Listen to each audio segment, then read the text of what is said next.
नहीं दरिद्र सम दुख जग माही, संत मिलन सम सुख जग नाही। ओम साई राम मित्रों, आज का ब्लॉग आप सभी साईं परिवार के लिए विशेष लाभकारी और कल्याणकारी है, क्योंकि आज के ब्लॉग में हम अपने साईं परिवार के लिए एक विशेष उपाय लेकर के आए हैं, जिसके माध्यम से हम आपको यह बताना चाहते हैं कि आपके घर में सब कुछ आपने पूजा किया, उपाय किया, लेकिन क्या लक्ष्मी नहीं आ रही हैं?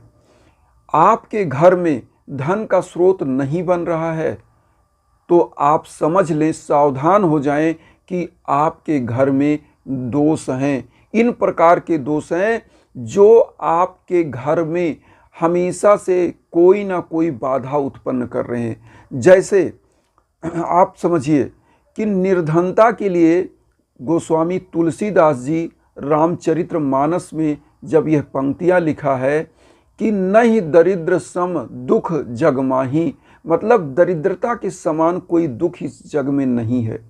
आप समझ सकते हैं, गोस्वामी तुलसीदास जी ने उस समय रचा था, इस लाइन को लिखा था।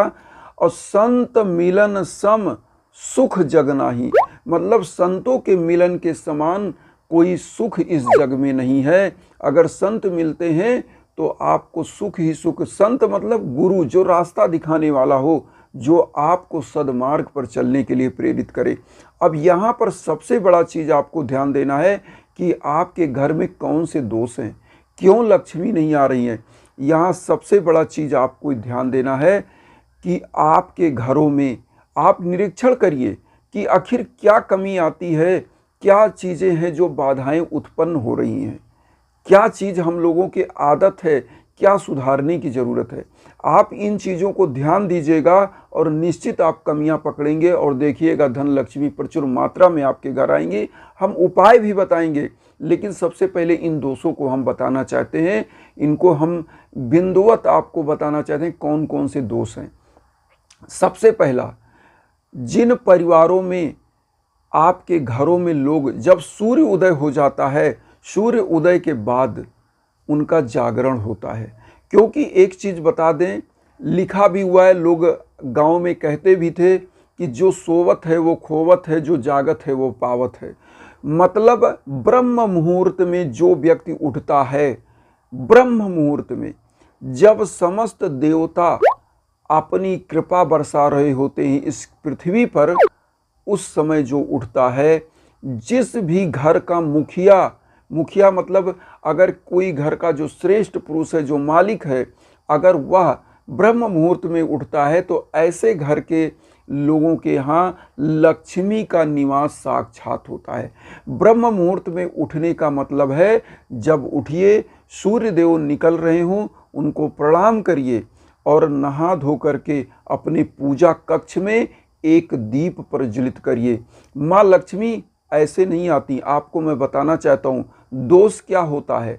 दोष यह होता है कि आप जब उषा काल होता है तब उठते नहीं हैं, मतलब जब ब्रह्म मुहूर्त होता है। मैं आपको बताऊं, जब सूर्य की रश्मियाँ पृथ्वी तक न आई हों, उस समय आपको जग जाना है। और जगने के बाद आप नहा धो लीजिए, ब्रह्म मुहूर्त में फ्रेश होइए। आप दैनिक क्रियाकलाप निवृत्त होकर नहा धो करके और पूजा कक्ष में जाइए, एक दीप अवश्य जला दीजिए।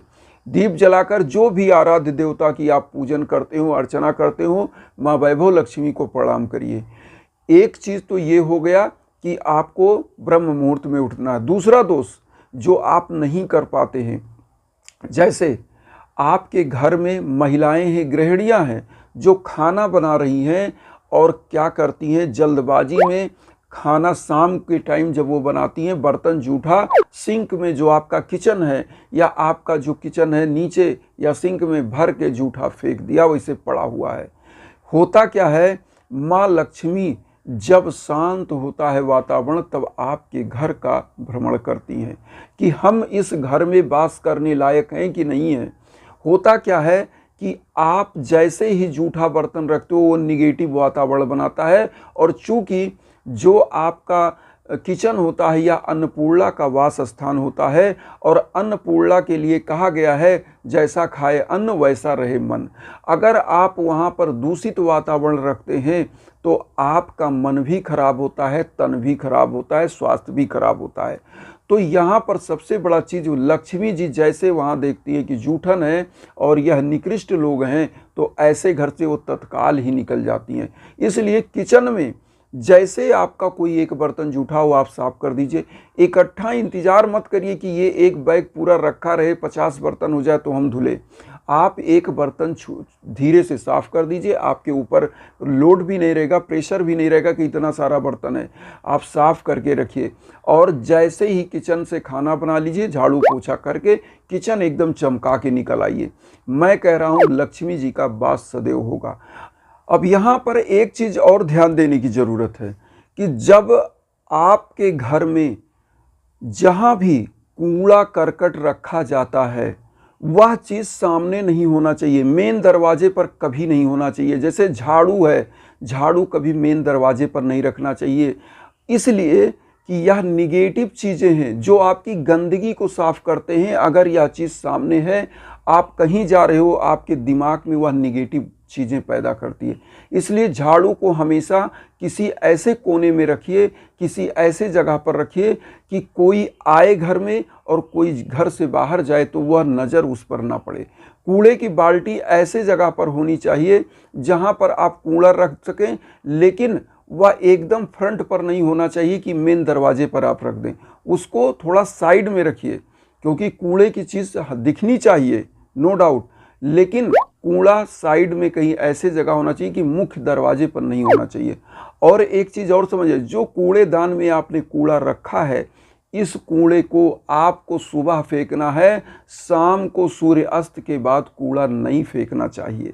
इसको आप ध्यान में रख लीजिए, क्योंकि निगेटिव चीज़ तो ज़रूर है, लेकिन शाम के टाइम जब आपका गोधूल वेला समाप्त हो जाता है और रात्रि का प्रहर होता है, तो यह एक प्रकार से लक्ष्मी का ही रूप होता है जो आपके घरों से निकला हुआ है। और इसको जब आप फेंकते हैं तो होता क्या, आपके घर की ऊर्जा भी चली जाती है। इसलिए कूड़ा हमेशा सुबह के टाइम, भोर के टाइम उठिए, झाड़ू पोछा करिए और फेंक दीजिए। लक्ष्मी दौड़ती हुई आएंगी और आपके घर में सदा के लिए वास करेंगी। अब यहाँ पर एक दोष और समझिए, सबसे बड़ा दोष महिलाएं क्या करती हैं, जैसे वो दीप जला ली, कोई भी दीप, और उसको अगर मान लीजिए बुझाना है तो वो क्या करती हैं, फूंक मार के बुझा दी या हाथ से बुझा दी। ये गलत है। हमेशा दीप को अगर आपको बुझाना है, किसी भी दीप को, जो आपने दीप जलाया, जैसे गांव में महिलाएं हैं, लाइट चली गई तो वो दीप जलाते हैं, कोई दीप जलाते हो तो आंचल से बुझाइए, दूरी मेंटेन करके, आग न लग जाए ऐसा ना करिए, लेकिन कोशिश करिए कि आंचल से बुझाइए। हम ये नहीं कहते कि आंचल एकदम नज़दीक ले जाके कि उसमें आग लग जाए, लेकिन ध्यान से, लेकिन आंचल से बुझाना चाहिए, या किसी ऐसे चीज़ से बुझाना चाहिए कि जिससे असम्मान ना प्रकट हो। ये चीज़ें आपको ध्यान देनी है, क्योंकि छोटी छोटी चीज़ आपकी निगेटिविटी को दूर करते हैं। अब एक चीज़, सबसे बड़ा चीज़ घरों में होता है, वो होता है कूड़ों से प्रेम, फटे चिटे से प्रेम। उसको टूट गया रख लिए कि इसको फेंकना नहीं है। जूता चप्पल है, टूटा हुआ है, लालच में कहीं रख दिया। हम आपको बता दें, जिन घरों में आपने, ये सबसे पहले तो आप ध्यान दीजिए, आप फिल्मों में देखते हैं जो गरीब का पात्र निभाता है वो कैसा होता है, फटा पहनता है, कहीं ना कहीं एकदम गरीब शिथिल बना रहता है। वो लगता है कि हाँ, ये गरीबी का पात्र निभा रहा है। क्यों?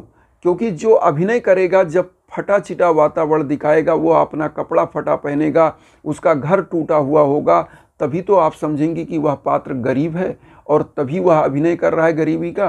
तो यहाँ पर सबसे बड़ा चीज़ है, आप अभिनय नहीं करेंगे। जो आपका अगर फटा वस्त्र है, आपको पहनना ही है, आपके पास नहीं है तो उसको सिल कर पहनिए, साफ सुथरा पहनिए। फटा हुआ चीज़ कभी भी, टूटा हुआ चीज़, कोई जूता चप्पल, इलेक्ट्रॉनिक चीज़, गार्बेज आपके घर में नहीं होना चाहिए। अगर हो सके, आपको बहुत आवश्यकता नहीं है तो इसको तुरंत किसी कूड़े कबाड़े वाले को बुलाइए, बेच दीजिए। अगर नहीं बेचना है, आपको उसकी आवश्यकता है, तो मुख्य जगह से जहाँ जहाँ आपका नज़र जाए वहाँ से हटा दीजिए। कोशिश करिए इसको किसी बड़े बॉक्स में बंद कर दीजिए। बहुत सारे लोग ऐसे होते हैं कि उनका कोई टेप रिकॉर्डर है, उसको क्या सामने रख दिए, अपने बारजे पर रख दिए, उसको देख रहे हैं, सामने सो के उठ रहे हैं तो वो बिगड़ा हुआ चीज़ दिख रहा है। तो होता क्या है, आपका दिमाग भी बिगड़ता है, आपके अंदर निगेटिविटी आती है, अरे यार ये चीज़ तो बिगड़ा है। क्योंकि जब खराब चीज़, टूटे चीज़, बिगड़े हुए चीज़ को रखते हो तो आपकी ज़िंदगी भी बिगड़ने लगती है, आपका दिन भी बिगड़ने लगता है। इसलिए इन चीज़ों को ध्यान देना है। अब आपको करना क्या चाहिए कि दोस्त तो मैंने बता दिया, अब आपको करना क्या है।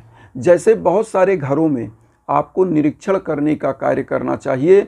निरीक्षण क्या, कि आपके घर में शुभ मांगलिक कार्य अगर नहीं हो रहे हैं तो क्यों नहीं हो रहे हैं।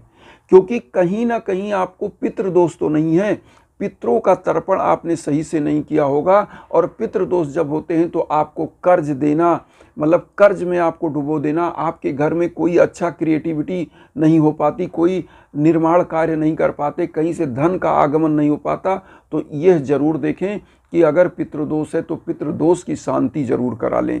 उसके बाद आपके घर में अगर बाधाएं आ रही हैं तो सबसे पहले तो आप एक काम करिए, हर शाम को माताएं बहनें क्या करें, एक दीप जरूर प्रज्वलित करें, साईं बाबा के नाम, माँ वैभव लक्ष्मी के नाम, वो पूजा कक्ष में दिखाने के बाद मेन दरवाजे पर जरूर रखें।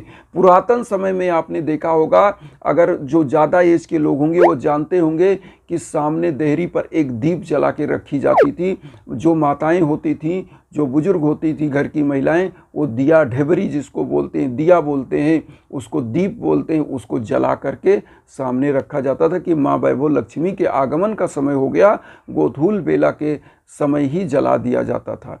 तो उस समय इसलिए जलाया जाता था कि सम्मान प्रकट हो। तो एक दीप जलाएं, और जहाँ पर उजाला होता है, प्रकाश होता है, दीपावली के दिन क्यों दीप जलाया जाता है, माँ वैभव लक्ष्मी का पूजा किया जाता है क्यों।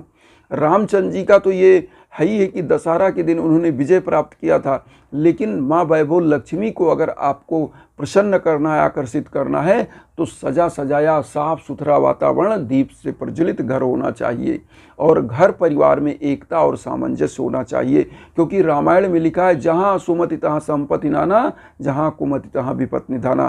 तो होता क्या है कि जहाँ सुमति है वहाँ नाना प्रकार की संपत्तियाँ आती हैं, जहाँ कुमति है वहाँ विपत्तियाँ ही आती हैं, वहाँ पर कोई धन रहता ही नहीं है, लोग बर्बाद हो जाते हैं। तो इन छोटी छोटी उपायों से, और एक चीज़ और बता दें, यज्ञ याजन जो मैं बार बार आप लोगों को, अपने साईं परिवार को बताता हूँ, निगेटिव चीज़ों को समाप्त करने का सबसे इजी साधन है यज्ञ और हवन। इसीलिए मैं बताता हूँ, यजुर्वेद में हमारे यहाँ जो वेद हैं वो देवकृत हैं, ऐसे मान्यता है। और वेदों में ऋग्वेद, उसके बाद सेकंड यजुर्वेद। यजुर्वेद में यज्ञ की महत्ता को बताया गया है, यज्ञ को समर्पित ऋचाएँ उसमें दी हुई हैं, और यज्ञ क्यों करना चाहिए, किस मंत्र से करना चाहिए, इसलिए उसमें दिया गया। और समस्त राजा महाराजा उस समय जो होते थे वो यज्ञ करते थे, हवन करते थे, विजय के लिए, अपनी जो निगेटिव एनर्जी थी उसको समाप्त करने के लिए। और इसीलिए उस ज़माने में क्या था, लोग हजारों साल तक उनकी एज होती थी, उनकी लाइफ होती थी। यज्ञ से वातावरण शुद्ध होता है, पर्यावरण शुद्ध होता है, आपके घर शुद्ध होते हैं, आपकी विचारों की निगेटिविटी शुद्ध होती है। और यज्ञ की ऊर्जा ऐसी होती है कि आपके लिए यज्ञ इस भूमंडल पर कहीं भी हो, आप यहाँ बैठे हो इंडिया में, लंदन में आपके लिए अगर यज्ञ चल रहा है आपके नाम का संकल्प लेके, तो ऊर्जा आप तक जाती है। आप समझिए, क्योंकि अग्नि जो होती है वह क्या होती है, देवताओं और मनुष्यों के बीच का माध्यम होती है। और यह चीज़ समझना बहुत ज़रूरी है कि हम जिस दिन अपने शास्त्र को छोड़ देंगे, अपने वेदों को छोड़ देंगे, अपने यज्ञ हवन को छोड़ देंगे, जो शास्त्र विहीन हो जाता है वह संस्कृत विहीन हो जाता है। इसलिए जिस देश का शास्त्र अच्छा है, जिस देश के लोग अपनी संस्कृति से जुड़कर चल रहे हैं, उस देश को कोई बर्बाद नहीं कर सकता। इसलिए हमेशा अपनी जड़ों से जुड़िए, यज्ञ हवन याजन जरूर करिए। गरीबों दीन दुखियों का पालन पोषण करना हमारा कर्तव्य है, क्योंकि अगर एक रोटी हम खा रहे हैं तो थोड़ा सा टुकड़ा अपने गरीब भाई बहन को भी हम दे सकते हैं। तो यह भी करना हमारा कर्तव्य है। और वसुधैव कुटुंबकम की जो भावना हम लेकर चल रहे हैं, उस भावना में आपको भी साथ देना पड़ेगा, आपको भी आशीर्वाद देना पड़ेगा, मुझे देना पड़ेगा, इस चैनल को सब्सक्राइब करके देना पड़ेगा, क्योंकि हम लोग सब जुड़े, एक परिवार की तरह जुड़ा जाए, एक ऐसे पेड़ की तरह बने कि हर शाखाएं ऑल ओवर वर्ल्ड में कहीं भी हो, उसमें शांति की स्थापना हो। और जब शांति की स्थापना होती है तो जैसा मैंने बताया, रामायण में लिखा हुआ है कि जहाँ सुमति तहाँ संपत्ति नाना, जहाँ कुमति तहाँ विपत्ति निधाना। क्योंकि जब पूरे विश्व में शांति आएगी, हमारा साईं परिवार सुखी होगा, तो हर जगह धन लक्ष्मी का आगमन होगा, पूरा विश्व सुखी और शांत होगा। इसलिए हमारा उद्देश्य यही है। तो आप लोग उन साईं भक्तों तक जरूर वीडियो को शेयर करिए जो किन्हीं कारणों से दुख में हैं, कष्ट में हैं। ओम साई राम।